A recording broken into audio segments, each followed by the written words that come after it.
Welcome to the oven. Today, Melbourne is an oven and it's really windy. It's actually just like stepping into a fan-forced oven. I believe that right now we're up to 40 degrees minimum. So I'm wearing a little summer play suit. It looks like silk, but it's actually from Tencel.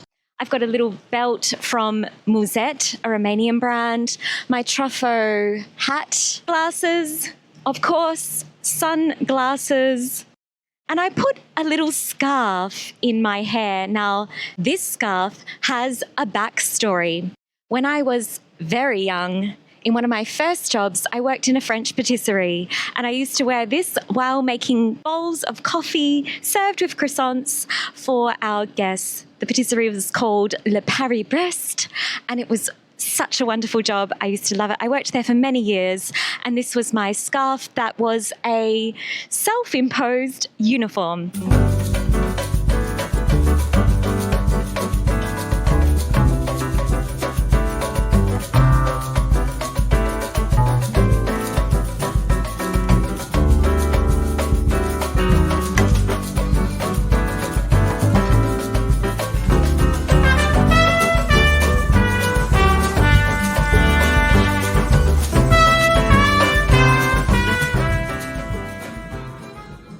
I've just come into the Royce hotel to have some Perrier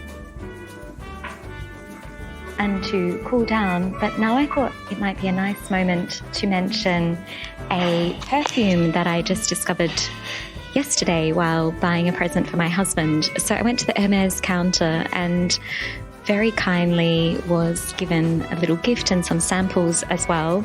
But the perfume in particular is Perrier, and it's a Chypre. And it is absolutely spectacular. I'll tell you a little bit about it. I've got a sample here, which I wouldn't normally put perfume on in public. I'd normally go to the VC because that's better etiquette, but it's 40 degrees out there and I like a fresh scent in this weather. A Chypre essentially is named after the island of Cyprus. And I was reading a little bit more about this subset of fragrances. It was actually first created by François Coty. Now, I used to work as a perfume spray card girl. It was where I learned how to sell. That was my biggest sales training, spraying perfume and fragrance in the leading fragrance houses. I sprayed actually for the Chloe campaign when it was first launched and never got sick of that fragrance. However, let me tell you a little bit about a Chypre. They're known for their rich, earthy scents, and that is because they're for the most part composed of, and I'm checking my notes on my phone, but composed for the most part of bergamot, oak moss, sometimes patchouli, and lavandin. I never can say this one.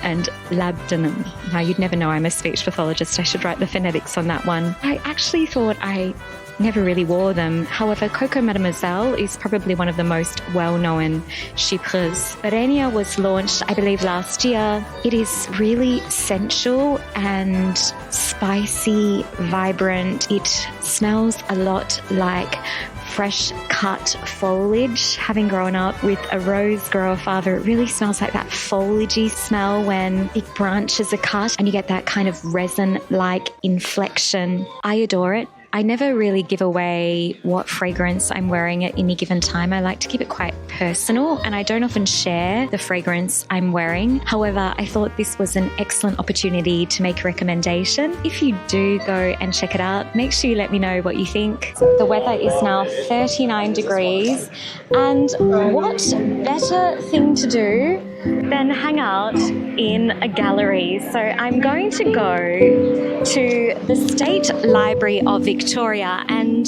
the plan is to go and check out the North Rotunda. The North Rotunda at the library has this gallery in which you can find, for the most part, usually 19th century paintings of artists who were famous in Victoria and writers and other such luminaries. So that is where I'll be spending the next hour or so to cool down and get some visual inspiration.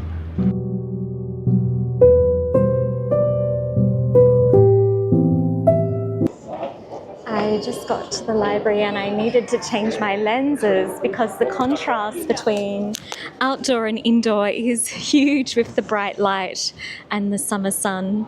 Looks like everyone is coming to the State Library to cool down in the aircon.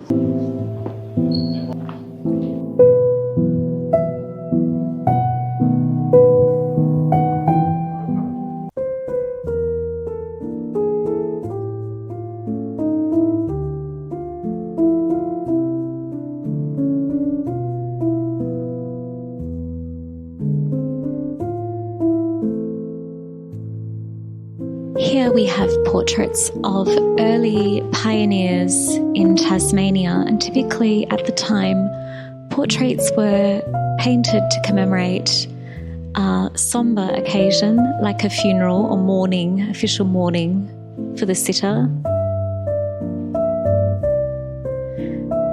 These are early Australian aristocrats, I guess we could almost say. And we have another Australian female, Ethel Margaret Ewing, who is clearly a lady of the 1920s, painted in 1926 as a family portrait. Looks like she's wearing jade beads. There's not much information provided about her, but that is Ethel. One of Australia's Impressionists, Frederick McCubbin, created a very famous work called The Pioneer, and here I found a recreation, somewhat, in a photo format. It's a very small gallery, officially called the Cowen Gallery, I believe, probably funded by the Cowen family, who are noteworthy art philanthropists in Victoria. There are many collections throughout the State Library. However, there's absolutely nothing wrong with sneaking into a gallery and seeing a micro amount of the art and taking that as a burst of energy for the visual senses.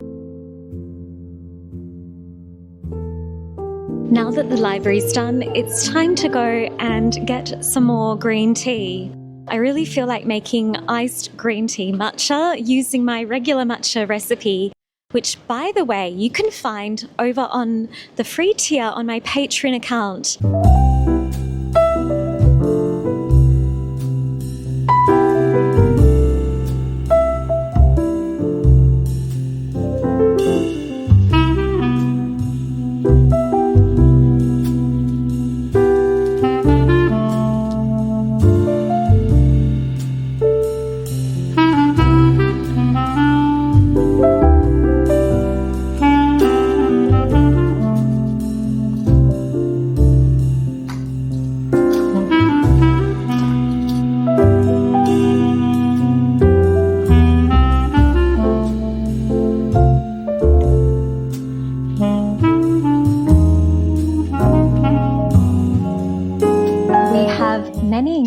Feature pieces over on my Patreon page and a growing community. I cordially invite you to join me over on Patreon. Once you become a member on the free tier, you gain early access to all of the Melbourne dailies and diaries before they load on YouTube.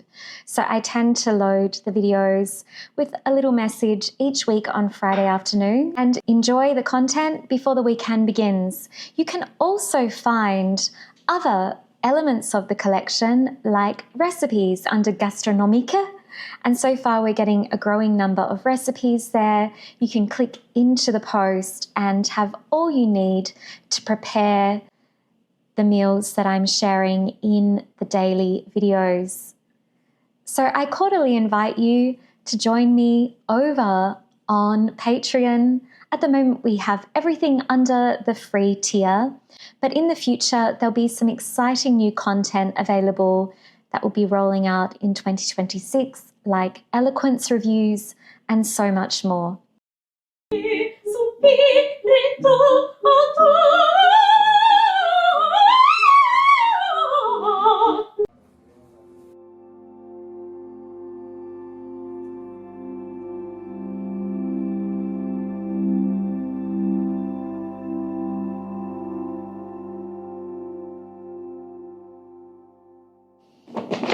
I've come back from the market and I'll show you what I got. So I bought some pistachios, great for snacking and watching documentaries. I went to Woodfrog Bakery and bought a very nice pumpkin sourdough loaf that we will have for dinner tonight. I stopped off at Chef's Hat to get a little ramekin that I can use when I want to roast garlic in the oven, the whole clove. So that will be handy. I broke my last one. And some herbs, some dill. We arrived just as the market was closing, so managed to pick up some beautiful pizza, $9 a slice. This is a truffle pizza from Lupa, some lemons, and some Lebanese cucumbers. They looked really fresh and lovely, and I'm going to use them to make Tarator, a Bulgarian summer soup.